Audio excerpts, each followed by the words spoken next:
if you watch the college football playoff this weekend, I could understand how you would look at it and say BYU should be in the playoff.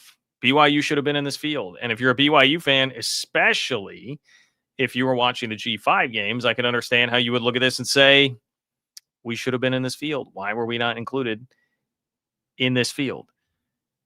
I'm fine if you want to talk about BYU being included, because I've got some numbers that would back up that BYU should have been included in the field in light of what we saw out of the teams that actually did participate this weekend.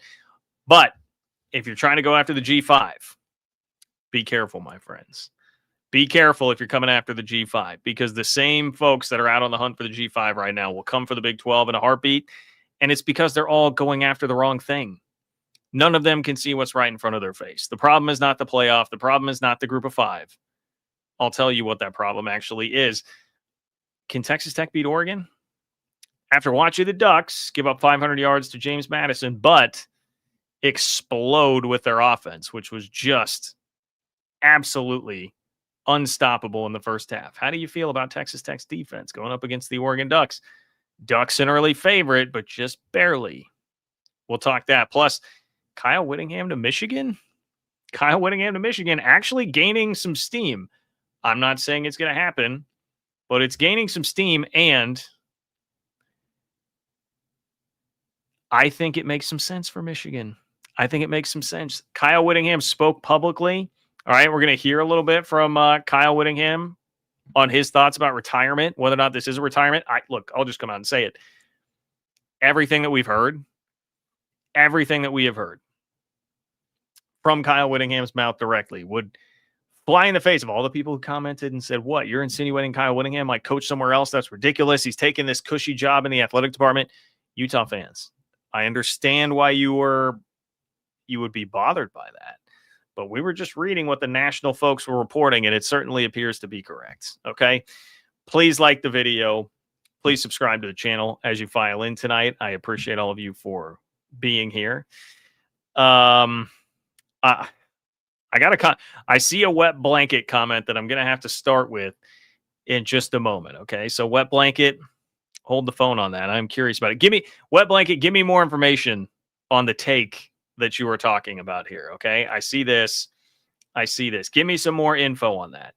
Curious what exactly that is, because it's going to relate exactly to what we are talking about in the show tonight. Subscribe to the Open for Business Big 12 newsletter. It's ofbnews.com. That's ofbnews.com to get signed up. It is totally free. You can also click the link in the description of the video. 5,600 plus Big 12 fans are subscribed. You get it twice a week to your inbox for free. John-Kurtz-4, if you'd like to submit a question or comment and you're not watching this live, if you are here watching it live, obviously, keep filling up the comments. Appreciate all of you guys. But Darius is going to be first out of the chute with a super chat. If you would like to submit a super chat, if you're so inclined, you can support the show that way and guarantee your question or comment makes it on the show tonight. Click the $ below the chat box in order to do that.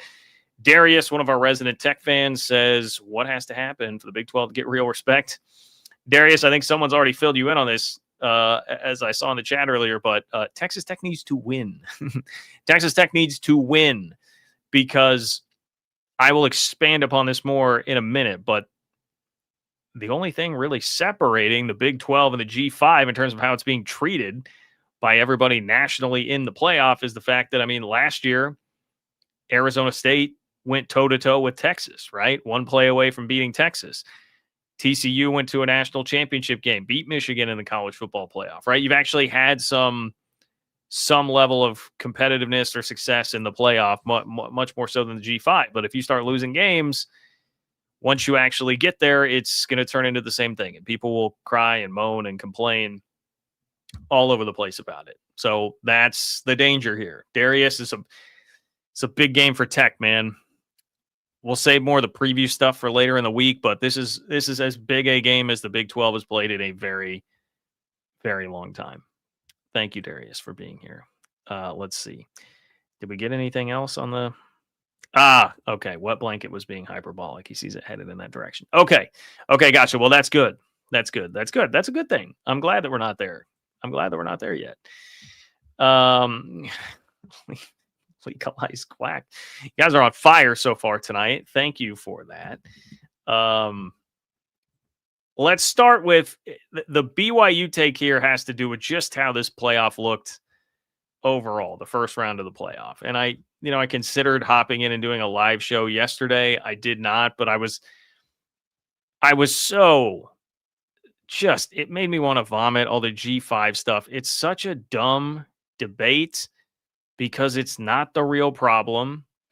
But I do understand if BYU fans were watching JMU and Tulane. I mean, especially Tulane when you're seeing Jake Retzloff in there. I get how you would watch that and be like, why are we not playing here if these two G5 teams are playing here? Okay. Well, BYU should have been in the playoff anyway. I feel like after watching the games this weekend, even if we table the G5 piece of it, that discussion, you can look at some of those at-large selections that were in there and say BYU belonged in the playoff just as much as Texas A&M, right? BYU belonged in the playoff just as much as Oklahoma. Let's have those conversations, and let me show you some numbers that also back up what I'm saying here. The BYU belonged in the playoff. I've got the numbers for it. So Texas A&M Miami, right? Texas A&M Miami game, they combined for 13 points. 13 points, people. Insane. Or wait, yes. 13 points. Oklahoma gave up a 34-7 run to Alabama at home in their own building with 50 Cent, no less, on site. Oklahoma gave up a 34-7 run. The G5s just got blasted. James Madison could move the ball a bit, but I mean, could not stop Oregon, especially in the first half. They gave up touchdowns on each of the first 5 drives to the Ducks. And if you're a BYU fan, you're sitting home like, man, wait, we could be playing that game in Autzen right now. Our defense would provide Jay Hill would provide a little bit more resistance than that. Okay. And maybe we could have finished a drive or two and kept that game competitive. So if we start with that, I guess I said we'll table it. We'll start with that since I am here. Yes, if this were Notre Dame going to Ole Miss, they were playing at the Grove, right? They're at Vaught Hemingway. And if you have BYU going to Oregon, we definitely would have gotten more interesting games. I do not doubt that at all. Bear Bachmeier is a better quarterback than Jake Retzloff. Bear Bachmeier has a better supporting cast than Jake Retzloff. Now, I know BYU would have been in as the very last seed, so they wouldn't have been playing that game necessarily. But if you do want to make one sort of apples to apples comparison, and then, hey, man, I mean, James Madison put up 509 yards and 34 points on Oregon. I'm pretty confident BYU could have moved the ball a bit on the Ducks, and BYU does have a pretty salty defense. I mean, even Texas Tech in both meetings kind of broke BYU down eventually when BYU was just getting no help at all from the offense in those matchups. So I think if you're watching that game, you'd say, hey, we can hang on. And if our offense is actually doing something against a defense that gave up 509 yards and 34 points to James Madison, we could have been in that game. If you are a hater out there, which I'm sure there are plenty that are watching this, like, what are you talking about? That's ridiculous. Let me give you a couple of projected final scores from one of the more popular models that's out there. This is from Parker Fleming, Stats of War, College Football Graphs, CFB-graphs.com. Great place to go, by the way, if you want to get analytical view of college football games. It predicts Oregon 26, BYU 20. That's it. 6-point game. 28-20 in Eugene. So the 26-20 was neutral. 28-20 in Eugene. If you go to Ole Miss, it would be Ole Miss 28, BYU 23, 30-23 in Oxford. We're talking about 5 and 6 seeds in the playoff there. That seems to me to be a real indication that BYU belongs. Everybody likes to point to these models, right? The big boy Power 2 SEC lovers, they love pointing to these models and what the models say. And hey, even if someone loses on a Saturday, the answer immediately comes out from someone, well, if they played next Saturday, they'd still be an underdog, even though they just won, because the model says so. Well, there's a model that says these would be very competitive games between BYU and either the 5 or the 6 seed in the college football playoff. Now, this one's going to pain me to admit as we analyze this, BYU. But Texas A&M only scoring 3 points on Miami. It pains me to admit because K-State just hired Texas A&M's offensive coordinator, Colin Klein. But A&M scored 3 points. That's got to be infuriating to watch if you're a BYU fan. And Texas A&M never really came under the microscope and got very much scrutiny, if we're being completely honest, when it came to the playoff field. And some of that's just because everybody has now seen this, and it's been pointed out, but they played like the bottom half of the SEC throughout the entire year when building up the inflated record. And then, but because of that, like if you do that, you get high enough in the rankings and you just sort of get shielded from criticism, even though the SEC is such a big bloated conference like they all are now, that schedules like that can't happen. And somebody's going to run into that like every single year. Well, Texas A&M was the beneficiary of it this year, and they never really got put under the microscope. But at the end, it was after losing to Texas, you started looking at it and you're like, guys, we really should start doing some more direct comparison between Texas A&M and BYU. And now after you watch that game, 3 points at home in a playoff game, and you're going to tell me that Texas A&M was like definitively better than BYU? At nothing against Miami. We can include Miami in this conversation. Were you overly impressed by Miami? I mean, they've got a great pass rush. But, Marcel Reed just was not it at quarterback. Honestly, that's the part that as a K-State fan made me feel better. Like they won 11 games with that. Look, Marcel Reed seems like a good dude. I like him. I don't mean to come down on him too hard, but that made me feel better. That made me feel better watching it. I don't think there's that much different, guys, between Texas A&M and BYU. And, oh, by the way, what does the model say? Let's welcome in the model once again from Parker and Stats of War. Texas A&M 28, BYU 24 on a neutral. Texas A&M 4 points better than BYU on a neutral. What are we doing? There's your 7 seed in the college football playoff. That close. Miami was the most definitively in front of BYU, according to this entire model, which definitely makes a good case for Miami's inclusion in the playoff field. Miami 27, BYU 18. So that's a 9-point spread. Texas A&M 4. That was the 7 seed in the playoff. 4-point game there. Oklahoma, a.k.a. Diet Texas Tech. That is what Oklahoma is this year, ladies and gentlemen. Diet Texas Tech. Maybe RC Cola Texas Tech. I don't know if calling them like the Diet Coke version is even doing Texas Tech justice. They've got one side that is going to carry them. One side of the ball is going to carry them. Obviously, that is the defense. And they have an offense that not only struggles, it just creates back-breaking turnovers all the time. Oklahoma is Texas Tech, but with a worse offense and a worse defense. A much worse offense, a slightly worse defense. If we're going to use another good model here, bringing up the models, SP Plus, Bill Connolly's at ESPN. Texas Tech has a 1-spot advantage defensively over Oklahoma. They have a 48-spot advantage on offense. 48. Big difference on offense with what Tech brings to the table and what Oklahoma brings to the table. And that makes sense because you saw John Mateer throw just a back-breaking pick 6 where it's total miscommunication, complete unforced error that really swung the game. A lot of plays that swung the game.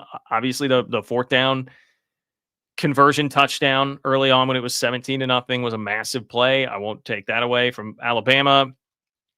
But the pick 6 is really what makes, to me, in the end, the difference in the game.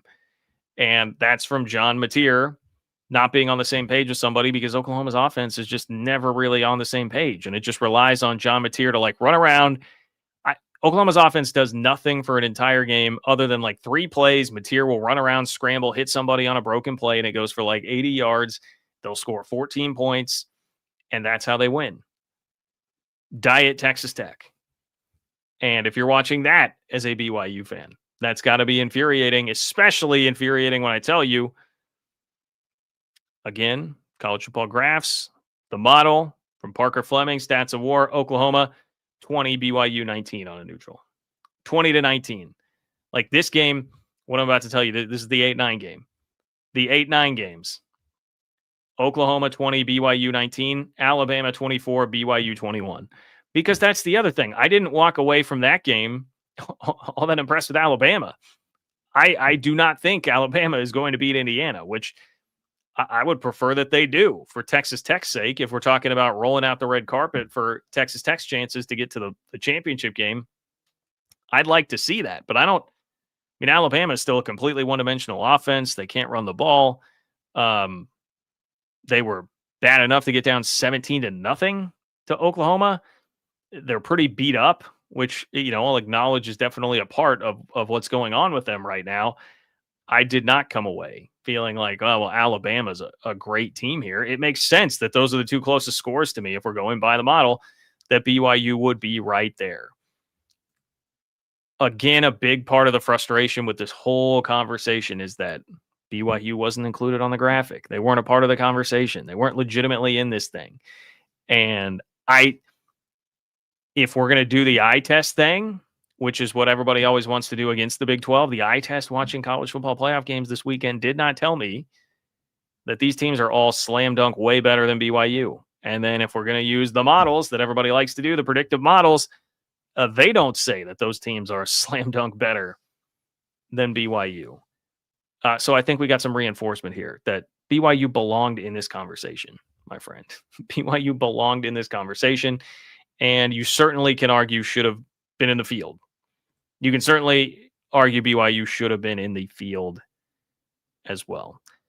So that's what I've got for you to open the show before we, as I peek down at my outline, get into this G5 debate, man. Is it not exhausting?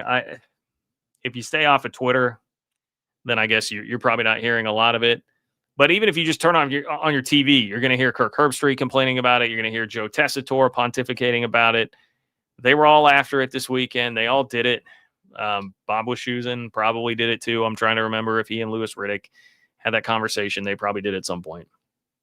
Anyway, we got a handful of super chats to get to. If you want to drop in a super chat, click the $ below the chat box. I appreciate everybody who does that. If you can support that way. If not, just keep it coming in the chat room. If you are not watching live, it's John-Kurtz-4 on Venmo. You can leave me a question or comment there, and I will get to it later on as well. Let's see. Let's talk to Eddie. Eddie, what's going on, Eddie? Eddie says, hi, buddy. Glad to get a live show. Great Big 12 season. We're sitting way better than at the end of 2024 with 2 11-1 teams, 1 10-2 team, 3 9-3 teams, and various 8-4 teams. Next season, I hope to be even better. Eddie, thank you. Eddie Lozano, San Antonio Real Estate. If you need a real estate agent in San Antonio, you guys know who to call. It's my guy, Eddie. Eddie, it was definitely a step in the right direction. That is one thing to not forget as we do get frustrated about the treatment of BYU or the conference as a whole, the general respect of the league. It was better. Texas Tech is, you saw Oregon play, right? The committee valued Texas Tech more than Oregon. The committee valued Texas Tech more than one loss Texas A&M out of the SEC. There was some real legitimate respect paid there. One loss Ole Miss out of the SEC, only lost to Georgia. But Texas Tech with a loss to Arizona State, ranked ahead of them, got a bye. There was some legitimate respect paid there. Utah still sitting in the top 15. That's a nice bit of respect. Like this definitely went better than it did last season. It was a baby step on the road to getting some more respect for sure. So Eddie, thank you for keeping us positive, my friend. I do appreciate it. Darius. Okay. So Darius asked earlier, what does the Big 12 have to do to get respect? Specifically, how many games to end the narrative? I don't know that I could, put just a blanket like, oh, it'll take this because, TCU beat Michigan, the last team to beat Michigan before they then ripped off an unbeaten season and won a national championship.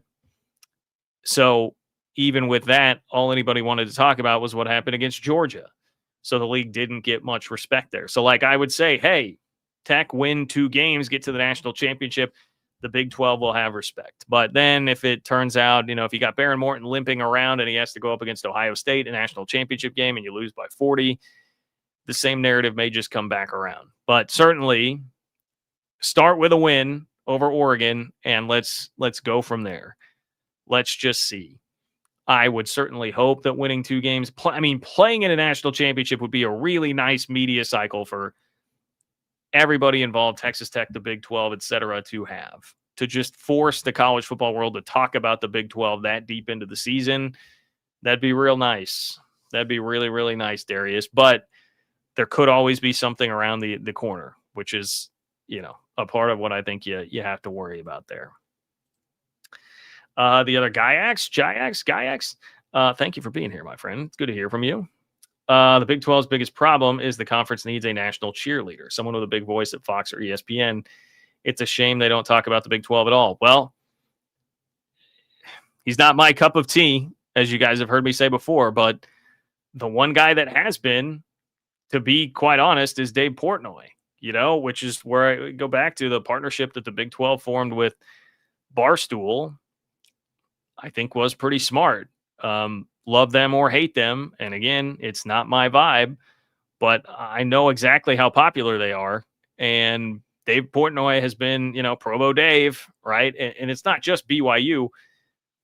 He's gone to all the Big Noon games. He went to Utah. Like, he goes and hangs out when Big Noon is doing a Fox game on a Big 12 campus. I always see clips circulating of him on the Barstool shows. Like, he will really try to pimp out the Big 12. That's the closest thing that you have right now. But I get what you're saying. Well, and I mean, here's the frustrating thing. The other guy, Kayaks, who is one of the guys that's made the biggest headline recently with the anti-G5 narrative and this like superiority complex college football stuff lately? It's Joel Klatt. Where did Joel Klatt go to school? Joel Klatt went to Colorado. Joel Klatt played in the Big 12. That was Joel Klatt at Colorado when they were in the Big 12. Now his school is back in the Big 12. And you can't get any help from him. In fact, he says that the NCAA tournament is a bad tournament.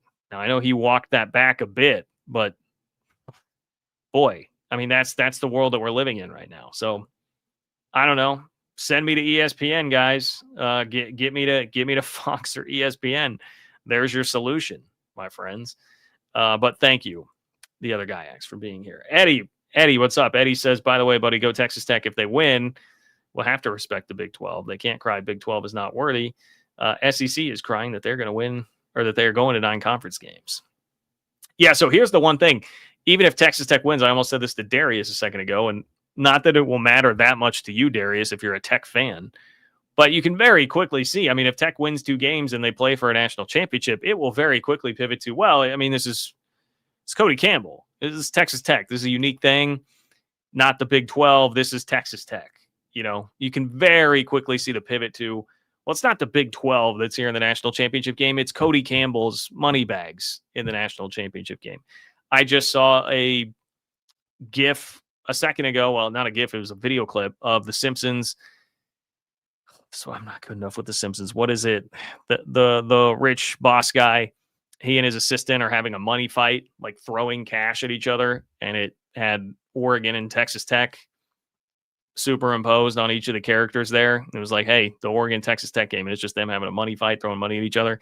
At least this time, Tech fans, Oregon got included with you in that. It was not just singling you out. But, yeah, I mean, you can see how this would transition and pivot pretty quickly. Pretty quickly. Anyway, Eddie, I appreciate you. Thank you for being here, my friend. Big 12, little 12. Oh, Big 12, little 12. Nice. Okay. Big 12, little 12. Thank you for the support, first of all. Love your work. Curious your thoughts about next year and if you believe the conference will be a 3-team race with Tech, BYU, and Utah, since they all 3 seem to prioritize a higher level of financial commitment. So my only thing with that is just I need to see. There's just too much that can happen with the rosters between now and then for me to say, hey, I think those 3 teams next year will be the top 3 teams in the league. Now, if you're asking me who will be the top 3 teams in the Big 12 over the next 5 years, now we're having a different conversation because I know Utah's going to have the money there. They may have trouble down the line from it. If that's what you want to argue with private equity, that's fine, but they'll have the money there in the short term. And then I know Texas Tech's going to have the money. I know BYU's going to have the money. And I know that Texas Tech and BYU both just locked up their coaches. The only thing that would even give me hesitation on Utah over the next 5 years is just their head coach, first-time head coach. We'll see about Morgan Scalley. Honestly, if it were Kyle Whittingham, it seems like the guy's still pretty damn sharp to me. More on that in a moment. But I think that would be the only thing that would stop me there. But I would frame this up in more of a way to say, over the next 5 years, yes, those would be, I think, the three. And maybe if you wanted to throw Arizona State into the top four, I would just need to see for sure that they're going to back Kenny Dillingham with enough NIL.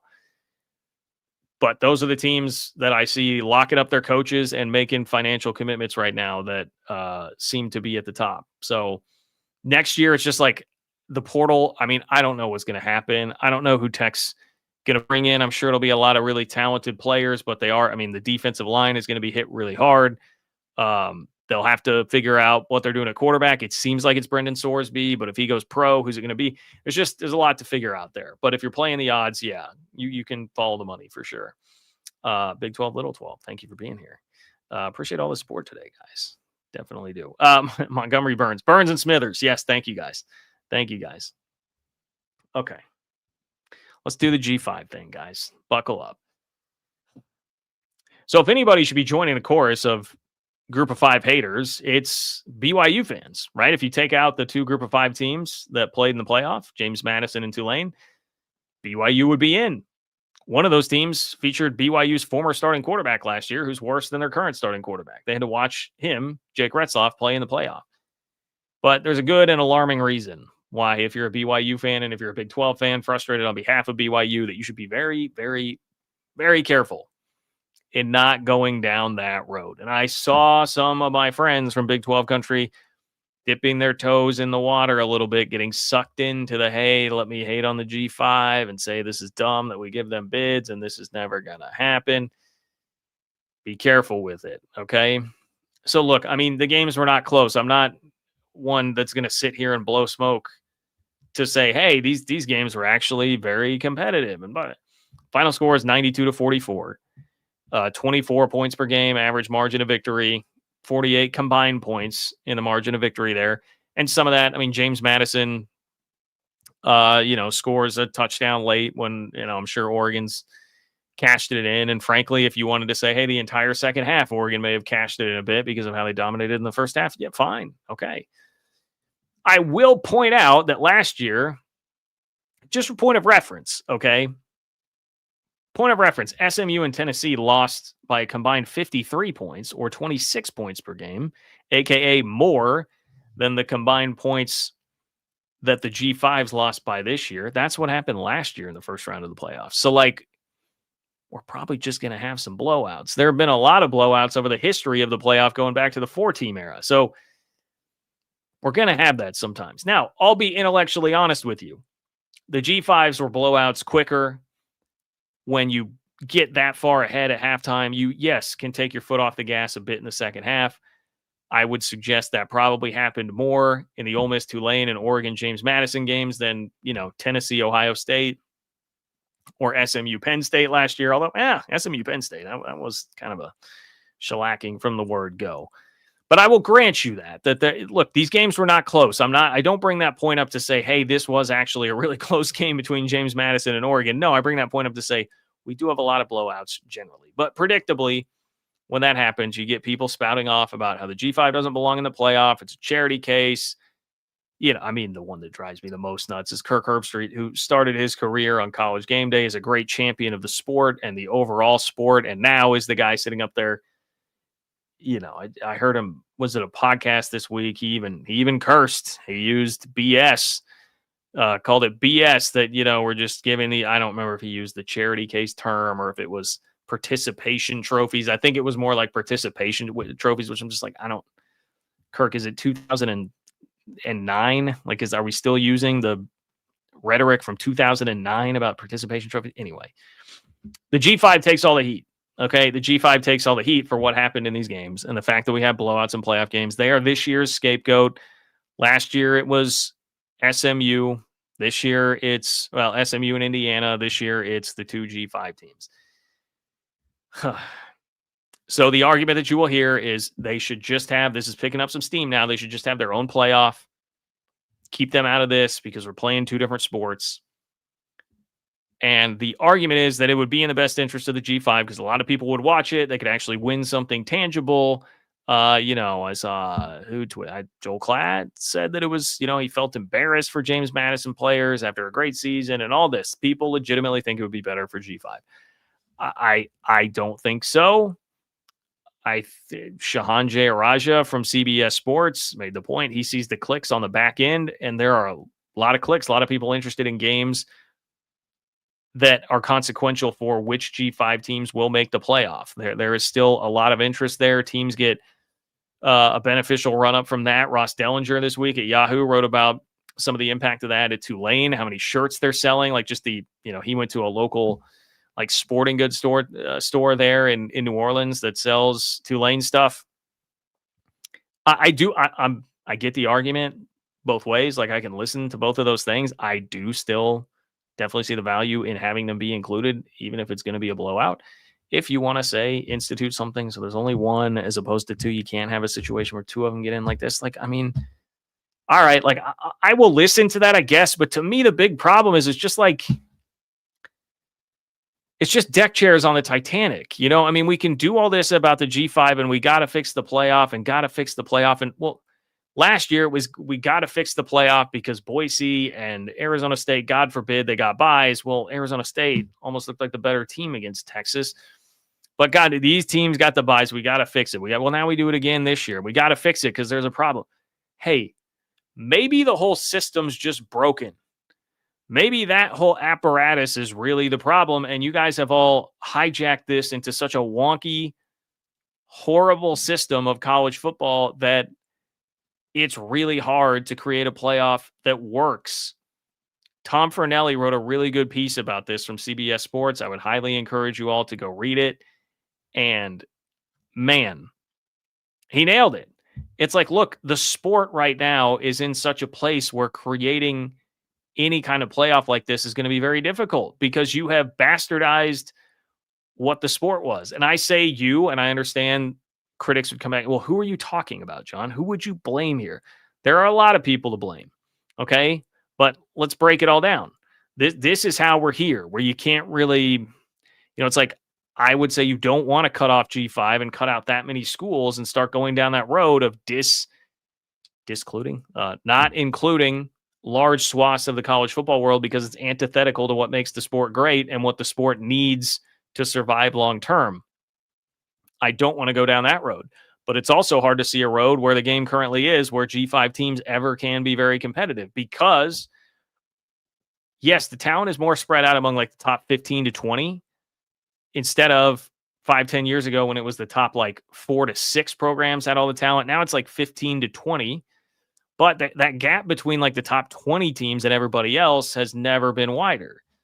If you go look at recruiting classes right now in 2026, 23 of the top 35, according to Fornelli, are SEC or Big 10. Texas Tech is the only Big 12 team in that group. You do have 4 in the ACC, but it's all the brands that are rumored to be leaving. Of the top 10, 9 of the 10 are the SEC, Big 10, and Notre Dame. Like the talent is clearly still very much in this group of like 15 to 20 teams that are generally in 2 conferences. And the fact that this is where now we go to like NCAA leadership letting stuff get here for decades, not taking common sense steps to giving players a little bit more freedom to transfer or make some money off their jerseys or autographs or whatever. No, they just waited until they got sued into oblivion, and now there is no guardrail on anything. And so the transfer portal is just total free agency every year. And NIL, much as they're making a feeble attempt to limit it, it's gone wild. It's nuts. You can pay anybody, whoever. Well, how is the G5? How are they supposed to ever keep any talent in that scenario when people can just leave and get paid whatever a big boy wants to pay them? They can't. And so they're going to continue to fall further and further behind. Okay. Well, now let's bring in one other factor here. All these greedy conferences and greedy TV networks that started conference realignment in earnest, especially back in 2021. But even if we go back to everything that happened in like 2010, 2011, well, that took out, this playoff was created with the idea that you would have 5 Power 5 conferences that were generally pretty equal. And if we had the old Pac-12 and Texas and Oklahoma still in the Big 12, and you were taking a conference champion from there and you had the 5 conference champions, well, that makes a lot of sense. But you screwed that up because the SEC gets greedy. ESPN and Fox get greedy. They kill the Pac-12. Well, now you've got 4 leagues. They're all way too big. There are imbalanced schedules, which means 5-loss Duke can go to the ACC championship game and beat Virginia. Miami doesn't even play for an ACC title. And then now you've got to allow this second G5 team in there because you guys bastardized the conferences like that. So that's why we had 2 teams here. If you want the shortest route, that's why. Okay? So this is the environment you've created with the sport. The sport is in a stupid, stupid place because of horrible NCAA leadership forever, because of no centralized figure that's trying to do what's best for the sport of college football, and because of a bunch of greedy conference commissioners, leagues, and TV networks. So we're here. And the problem with all of this is, beyond everything that I've laid out, if you're a Big 12 fan listening here, obviously on this channel, I assume that most of you are. The bigger issue with that is it's not going to stop at the G5. Like right now, G5 is in the crosshairs. But back to Darius's question earlier, how does the Big 12 get respect? You better hope Texas Tech wins or at least plays a very competitive game. You better start winning some playoff games. You better not be the team that gets blown out there. Now, Arizona State, I think, put together a really compelling case last year for the Big 12 is not what a lot of these people think it is. And to the point of Utah with private equity money, Tech and BYU getting their checkbooks out, Arizona State keeping Kenny Dillingham around, the Big 12 is fighting for its life to stay around here and be competitive and win playoff games and prove that it should not get sequestered to the G5 category that all these national media folks have around there. But the second that you start to slip, they'll just come for you too. Or the ACC, by the way. The ACC not immune from this. Like that'll be the next step here. It's just you continue to create an environment where it skews to the top 20 brands, skews to the top 20 brands, skews to the top 20 brands, and then you just gradually are like cutting everybody out, you know? And Tom Fernelli's conclusion in his piece, which again I would encourage you to go read, was just, I mean, eventually it'll turn into a super league, and like whoever's going to make it's going to make it, and then that'll kind of sort itself out. But with all this conversation, that is where it feels like it's headed. I'm sure we'll get some kind of rule that's going to keep this from happening. You're going to continue to get a push and people beating the drum about just pushing the G5 out to do its own thing. And eventually that drum beat's going to continue, man. They'll keep coming for you. And next on the chopping block would be Big 12 and ACC. So Big 12 needs to be competitive, man. Big 12 needs to be competitive and keep winning games, even though it's a system that's been set up to totally cut you out. So I'm not going to be the guy banging that drum about the G5 right now, knowing that the Big 12 would be next on the list, but also taking the G5 out of the playoff just moves us further and further away from what is good and what made college football great. And that is keeping a giant ecosystem of teams involved and having enough of a chance, right? The fact that Boise State, Oklahoma can happen, a game that is that game is more talked about than any sterile Georgia Dome, Ohio State, Alabama national championship game that has ever been. More people talk about the Fiesta Bowl, Oklahoma, Boise State game to this day than any of those generic, sterile national championship games, because that's what college football is about, man. That's the lifeblood of the sport. That's the heartbeat. That's the blood pumping through the sport that made everybody love it and made it a billion-dollar industry. That why all these people are getting paid is because of stuff like that.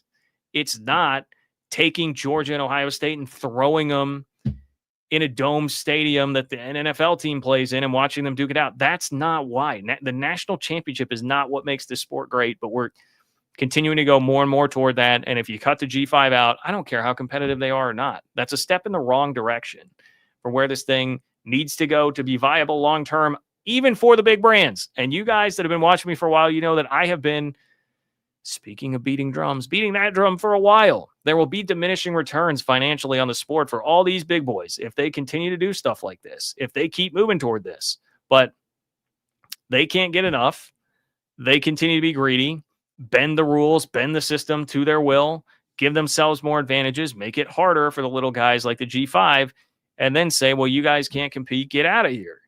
And it's just this self-fulfilling prophecy. And you look down the road, and I mean, it's just impossible to see anything other than this is just the stupidest case of like gluttony and greed that is going to wind up killing a wonderful thing for everybody. Eventually, for everybody, there will be casualties that come along the road quicker, but eventually it'll be for everybody if it keeps going like this. And I mean, I hope like hell. I worry about it daily. I hope like hell something comes in, somebody.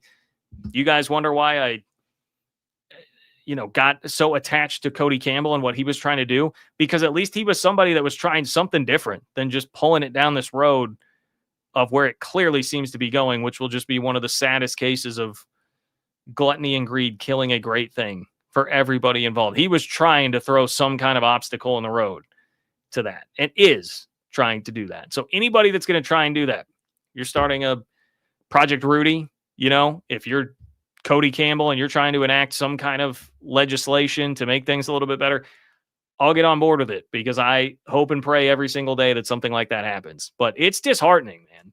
If you can't tell, it's disheartening to watch the G5 discussion and where all this goes, and all these people that have massive platforms saying stuff like this and having this general attitude about it. It's sad, man. It's really sad where we're at with this sport. And Kenny Dillingham was taking some heat for it. He's the guy that's just left as all this is happening. Like in the wake of all that, he was literally doing a press conference, like begging for a billionaire to come write a $20 million check for his program. Because again, that's where we are in this sport. It's not a healthy place to be. It's not a healthy place to be at all. Look, I can't control it. The serenity prayer, right? Like, grant me the wisdom to know the things that I can't control and just let it go. I have no control over that other than this platform to try and tell you what I'm seeing and thinking there. But it sucks. It sucks, full stop. You should not be out there getting like perverse pleasure about talking about how much James Madison and Tulane suck, because they didn't do this. They didn't create this. All the big boys in charge created this. Huh. We still got a lot of show left, guys. I promise. Please like the video. Please subscribe to the channel. Subscribe to the Open for Business Big 12 newsletter at ofbnews.com. I forgot earlier. I guess I didn't check ye old Venmo comments to make sure that, and I did have a few. Okay, so my apologies, everybody. My apologies. I say that I will kick off the next show with your Venmo comment. I did not hear. So, my apologies. Let's see. Polly, shout out to Polly. My friend Polly checks in with some support. I appreciate that, Polly. She was giving me a little grief for I said I was early on the show Thursday because I did it early, which it was earlier in the day than I typically do. But yeah, I know show had been Wednesday. If you've noticed lately with my schedule, it's been moving a bit more toward Thursday. We'll see what I can do this week with the holidays. Just we'll TBD on that one. Brandon says, and thank you for the support, Brandon.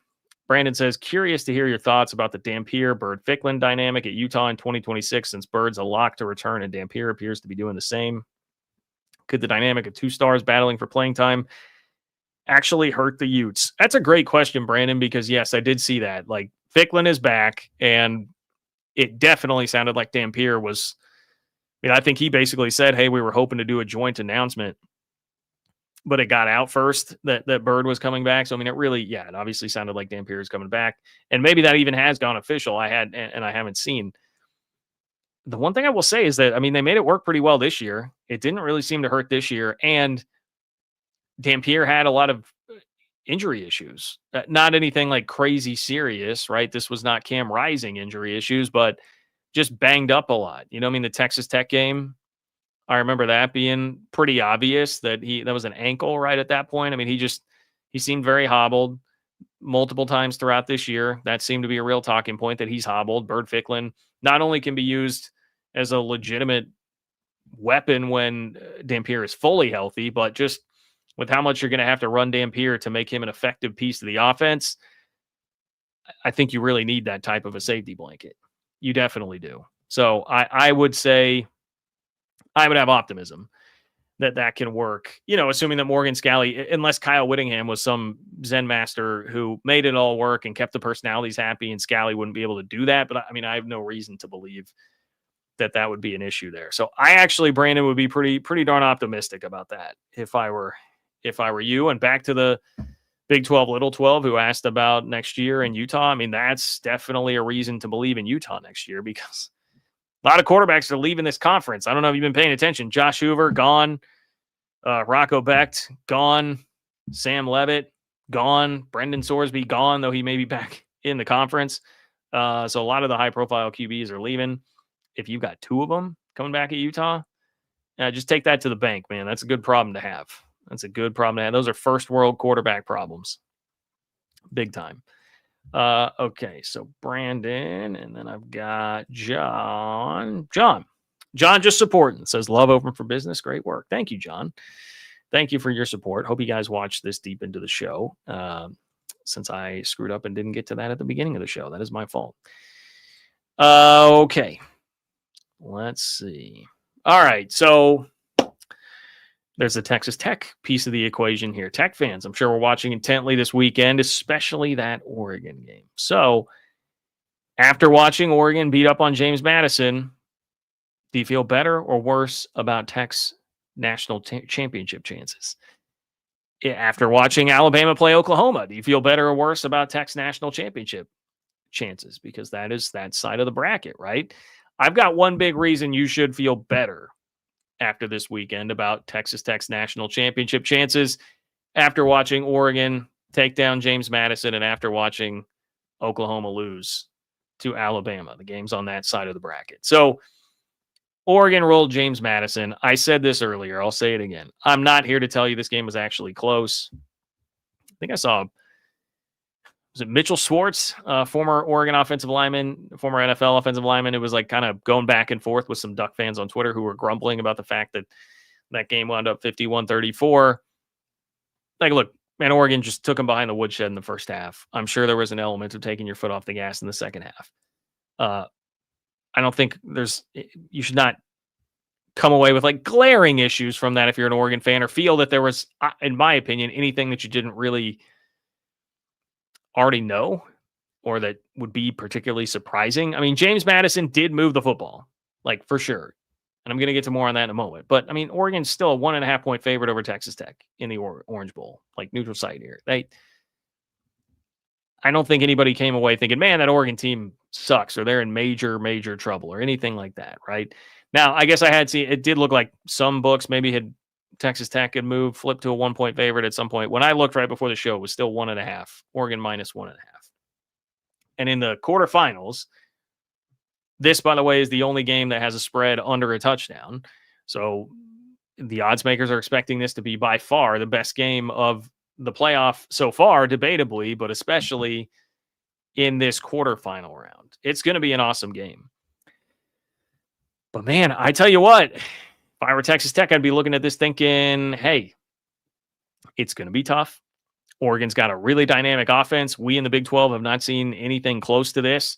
You think about Texas Tech's biggest wins this year, it's BYU twice and it's Utah. Now, they blew them out. None of those games were anywhere close to competitive, but they were also games against teams that had pretty salty defenses and, decent offenses.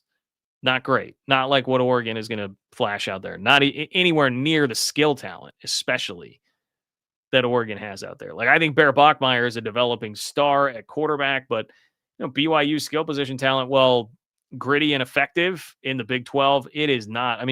Malik Benson was like the 4th or 5th receiver at Oregon this year, and he's out there just toasting guys now. He's coming alive at the end of the year, even as Oregon has some injuries in its receiver core. It's going to be a different type of challenge, but I trust Texas Tech's defense. I've seen them enough. I believe in them. I have seen enough from Tech's defense to say they will figure it out against damn near anybody this year. In fact, maybe anybody. I just trust them that much. It'll be a test for the back end, but I think they can get a ton of pressure And typically Tech is able to generate pressure without having to really bring much in the way of a blitz. Shieldwood doesn't have to get too crazy with that. You can get pressure with the front four. But I was worried about how's Texas Tech going to score, right? How's Texas Tech going to score? Baron Morton now has had an extra week to rest. I thought the last time I saw him in person at the Big 12 championship game, he looked like he was moving around pretty well already. Now he's had a couple of weeks since then to get some R&R, and he'll be going up against a defense that, say what you will about garbage time, and I will grant that to Oregon. But, I mean, 509 yards, I don't think that's nothing to sneeze at. 509 yards of offense given up to James Madison. And even if you want to say, well, whole second half, they took their foot off the gas. I mean, okay, well, they gave up 197 yards in the first half. I mean, James Madison was moving the ball. They had a field goal blocked. They had to settle for a field goal another time when they were moving. I mean, they were moving the ball. They couldn't stop Oregon to save their lives, but they were moving the ball. 315 yards through the third quarter, like pretty healthy offensive numbers for JMU. I mean, Tech's got more weapons than that, right? They got a couple pretty good running backs. Cameron Dickey, Jacoby Williams, like they've got some really good receivers. And if Baron Morton is going to be on 3 weeks rest, I like what I see about that. And that's what would give me more confidence here in Texas Tech. Like I feel better about their offense moving the football. And I have ultimate trust in Tech's defense and Shieldwood to figure it out, even against a very good Oregon offense. Now, I will say, I feel worse about the chances of Indiana being upset to clear the way for an easier potential semifinal game if Tech were able to get by Oregon. Because make no mistake, I mean, Bama winning that game would make it an easier path. Bama is that is a flawed team. That is a flawed team. Not nearly as complete as Indiana, despite what the talent profiles would tell you. Much more flawed team than Indiana. And look, they beat Oklahoma. That's nice and good. As I said, Oklahoma's really a half team. They're an RC Cola diet version. Diet right. That's diet right, isn't it? I should have said that earlier. They're the diet right version of Texas Tech. Like, okay. It's nice. It was an impressive comeback, pulling yourself out of a hole. But I did not see anything from Alabama, a team that can't run the ball. That makes me think, like, oh, that's a team that's going to waltz in there and beat Indiana. But if they do, if there really is something to, hey, teams that played off of a bye last year really struggled. And if Tech is able to survive that, but maybe then Indiana doesn't. Maybe Indiana doesn't. And then give me Texas Tech, Alabama in a semi for a shot at the national championship, boy. Give me that game 10 times out of 10. I will take it. And at the end of the day, I will just continue to say, if the question here is about can Texas Tech win a Natty, right? We're talking about their path to a Natty. Answer a couple questions from earlier. If the Big 12 wants respect, you win a national championship. That's going to earn you some respect, my friends. If you're going to get there. If the path is an Oregon team who just gave up 500 yards of offense to James Madison, an Indiana team who has the 72nd most talented roster in the country, according to the 24/7 talent composite, and then, Ohio State or Georgia, sure, in the national championship game. If that is the path, it's about as good as you can get in this era in terms of most manageable. That's about as good as you can get. That's a point that I will continue to beat home. Like Tech needs to go do something this year for the Big 12. I told you how massive this game is going to be, especially in light of all the G5 comments and what, these national folks think of anybody that's not in the Big 10 or the SEC. Tech needs to make some noise here. I don't know that you're going to get a better setup than what Tech has with a bye. I didn't even include that. You get a bye. Then you get Oregon, who just gave up 500 yards of offense to James Madison. Then you get the 72nd most talented roster in the country. Then you would have to, national championship game, dude. You're going to play somebody really, really good. That's kind of where I'm at on Texas Tech after watching Oregon and watching all the games this weekend. I would kind of agree with this. I'm checking into this real quick. Oregon is a harder out than Indiana, in my opinion. Here's the thing. If we say that,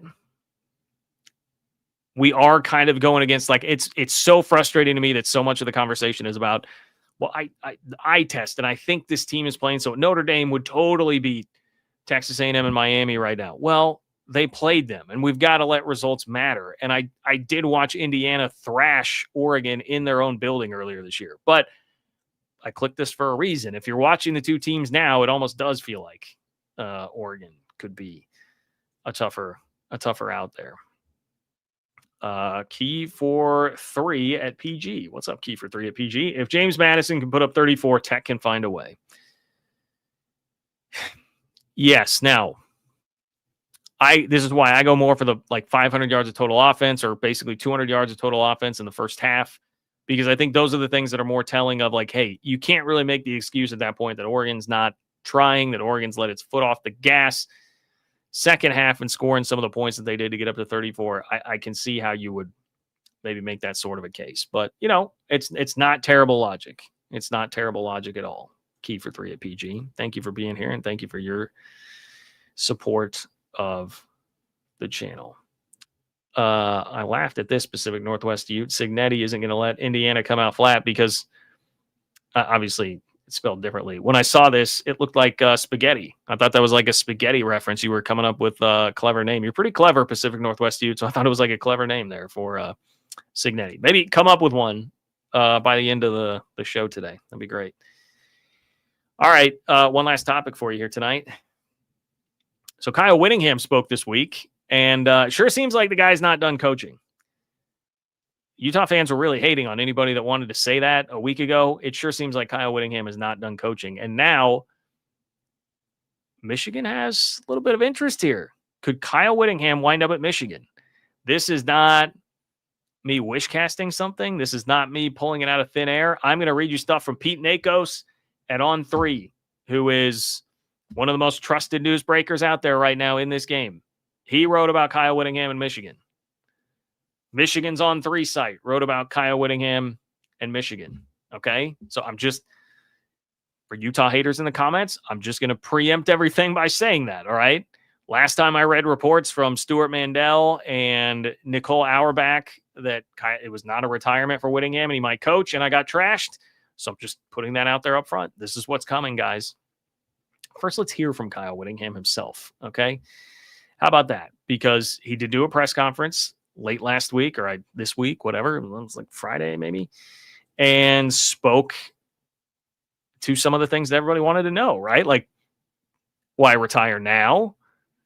There were some questions that were kind of getting toward hey, was this forced upon you? What's going on here? So let's listen.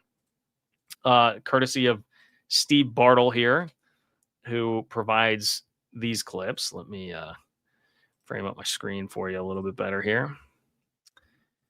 All right, let's listen to Kyle Whittingham. A long time in your adult life. This is the first time you're kind of a free agent. I'm a free agent. I'm in the transfer portal.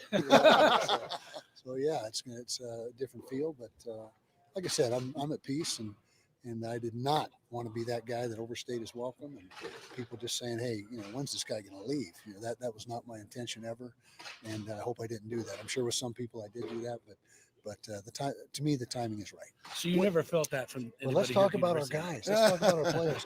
The time is right for me. I just felt like that's my best answer. Yeah. What did it mean for you? Boy, I mean that was pretty telling to me right there, right? That part was pretty telling to me right there, where it's someone trying to push down that road of hey, you didn't feel any internal pressure, people kind of trying to nudge you out, and he immediately cuts it off and is like, hey, let's talk about our guys. Let's talk about the team. And then says, I just felt like the time was right. Hey, guys, we're not stupid. We can all kind of read the tea leaves here. He's talking about wanting to coach again. I'll play you that clip in just a second. And they had a head coach in waiting just right there, who rumors had been floating about him getting other job opportunities. We can all kind of read the tea leaves here. I'm not saying that he was somebody came up and was like, Kyle, get out. We've got the press release written. We can do this the easy way or the hard way. I don't think it was like that. But it sure sounds like there were some internal pressures there because of the opportunities that Scally was going to have. And he doesn't want to wait forever. And maybe there are some, I don't know how the influential people thought about this, but I can read you at least this passage from Gordon Monson at the Salt Lake Tribune, who said Scally didn't shove his boss out the door. I don't believe that, not according to people who would know. But he did have leverage because other coaches at high-profile programs were interested in hiring him away. And there were individual boosters at Utah who championed Scalley's cause, eager to have him take over sooner, not later. So, yeah, it felt like Whittingham was reading some of the tea leaves here, noticing some of the internal pressures at work, and pretty graciously stepped aside. I mean, that's another thing I will say. I have an immense amount of respect for Kyle Whittingham for not just his coaching career, but how he handled this. Because a legendary figure like this, man, it is not easy to handle it with that kind of grace when you have meant as much as you have to a university like that. So many people would just get bogged down in the, how dare you do this to me? Do you know who I am? Like, I'm not leaving this a second before. And Kyle Whittingham did. So I think that's a testament to him, the culture that's there in place at Utah. I've got a lot of respect for everybody involved with how that went down, but it does sure seem like he wants to coach again. Okay, so here's another clip for you. Once again, thank you to Steve Bartle here. To kind of ultimately do it at this point. Well, the program's in a good place right now. You know, as I've said many times, after last season, just didn't sit right with anybody, particularly me, and so came back and fortunately we were able to get the ship righted and everything's on track. Program, like I said, is in a good spot. Got good coaches. Coach Scalley will come in and do a great job. Got good players. So now is the time. Is coaching out of your system? I don't know if it's ever out of your system. I mean, it's in your blood, and so I don't know about that. Not that being said, I'm not sure what I'm going to do, but it's when you got the coaching in your blood, it just doesn't go away. So I mean, there's direct confirmation. I'm not sure what I'm going to do. Doesn't ever get out of your blood, but I'm not sure what I'm going to do. Guys, he might coach again. He might coach again. That's not a, hey, I have this stipulation in my contract that I'm going to go take the cushy desk job in the athletic department. I'm not sure what I'm going to do. Well, he might have an opportunity. He might have an opportunity because I'm going to read to you from Pete Nakos of On3, again, one of the best newsbreakers out there in the sport right now. His latest update, which is from yesterday about the Michigan job. If you're keeping track, by the way, of Michigan, Kenny Dillingham, if you caught the video I did on Saturday morning, he said no. Kenny Dillingham's out. They were hoping that Kalen DeBoer would lose to Oklahoma and then could go pursue him as Alabama would maybe come with pitchforks trying to ride him out of town. That didn't work out. He beat Oklahoma. So now Pete Nakos says sources have identified 3 names to know in the Michigan search: Louisville's Jeff Brom, Missouri's Eli Drinkwitz, and Washington's Jed Fish. The ideal timeline for a new hire would be January 2nd, the day after the portal officially opens. Kyle Whittingham's name has also surfaced in the last week, but it's unclear where he factors into the search. So the door is at least open there. We're at least getting Pete Nakos reporting that Kyle Whittingham he's been brought up on the Michigan side, right? That was enough to get the Michigan On3 site. So now we're talking about that was On3 national. Now Michigan's specific On3 site said the former Utah coach is 66 years old, and it's unclear how much longer he wants to continue working in football. But if the top of the board candidates fell through, could Michigan turn to Whittingham for stability? Absolutely. The Wolverines could do much worse in the short term and make a next hire when needed. Perhaps Whittingham would bring an assistant with him that would be a possible next in line. Whew. Well, that's interesting. That's an interesting line from the Michigan. Probably wishful thinking there. But Michigan may be able to do better, but could also make a worse decision. Now, I get, maybe that's, I don't know. Is that a Morgan Scalley reference from the Michigan writer there? Or is that like a, hey, you go pluck Jay Hill or something?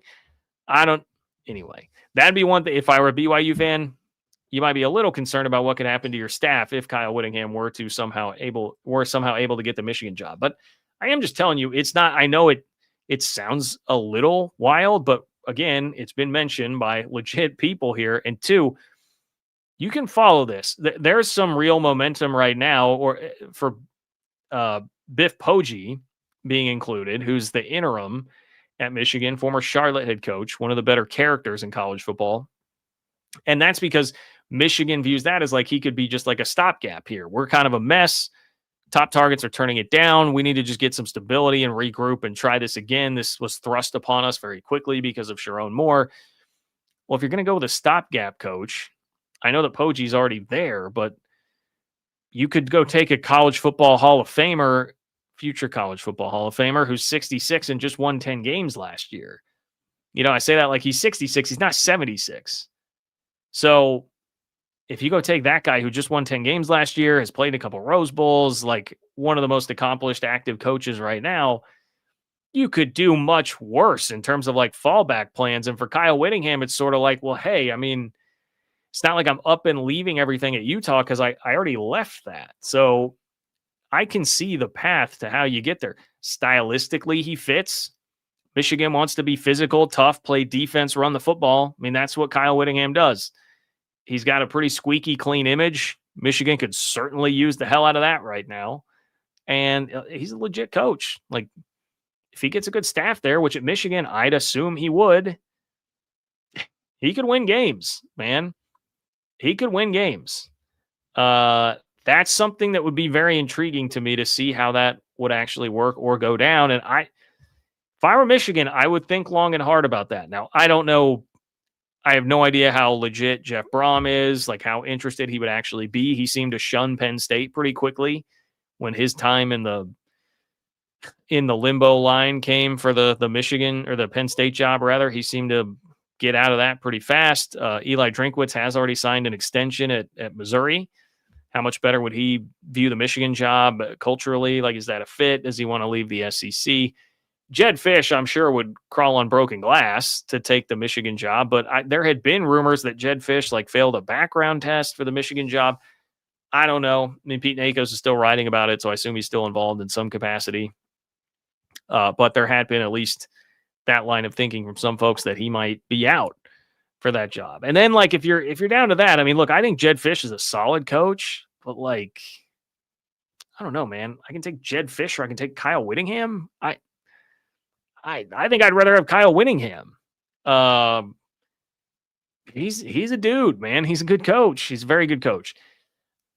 I don't know. I'd wonder about how much of his staff he could take, and that would create look. I understand why Utah fans didn't want to hear about any of this. I just am emphasizing that it does seem like this is at least in the realm of possibility. You don't want to hear about it because you don't want Whittingham taking anybody from the Utah staff. You don't want to have to watch him at another school. You don't have to watch this like awkward. Like, honestly, to me, what it feels like, sort of what I went through as a K-State guy is, hey, you had to take Avery Johnson. I understand why you kept Avery Johnson over Will Howard at quarterback. You were not going to be able to, one, pay both of them, and two, just keep both of them happy on that roster. Like, somebody would have transferred and you go with the young guy with a ton of upside. Totally get it. But then Will Howard went to Ohio State and you had to watch him go win a national championship at Ohio State. And you have to worry about what that's going to look like the entire year. So I get it. I get where you're coming from. I get why you wouldn't like this. It is also respect to Whittingham and what he built and what he is, that this would even be within the realm of possibility to where Pete Nakos is even writing anything about it. So just interesting thoughts there. Interesting situation, rather. You can decide whether or not the thoughts are interesting. Okay. No more super chats to get to. Appreciate all of you guys. Please like the video, subscribe to the channel. All of you who are here on Twitter, bunch of you, all 1,400 of you, go to ofbnews.com to subscribe to the Open for Business Big 12 newsletter. I can tell you guys like to read your news. This is totally free. 5,600 plus Big 12 fans subscribe. ofbnews.com. Subscribe to the Open for Business Big 12 newsletter. It's to your inbox twice a week, totally for free. I promise I will never do a column talking about how the G5 has ruined college football and the playoff needs to be fixed, or our pets' heads will fall off and the entire college football world is in disarray because the powers that be mangled the sport into a giant pretzel mess, and that wound up in two G5 teams having to get taken to the slaughter this weekend. I will never write that column, okay? I promise you of that. Anyway, thank you guys. It's been a fun show. Went a little long tonight, but that's okay. We had a lot to talk about. Pretty animated. Spread the word of the channel. If you're on audio platforms, rate and review. All that stuff really helps.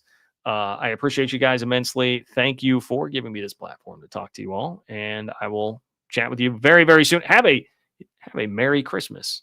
We'll see about the schedule this week with Christmas right in the middle of the week, but I will be talking to you in some form or fashion very soon. I hope you have a wonderful holiday. Merry Christmas, and I will talk to you soon.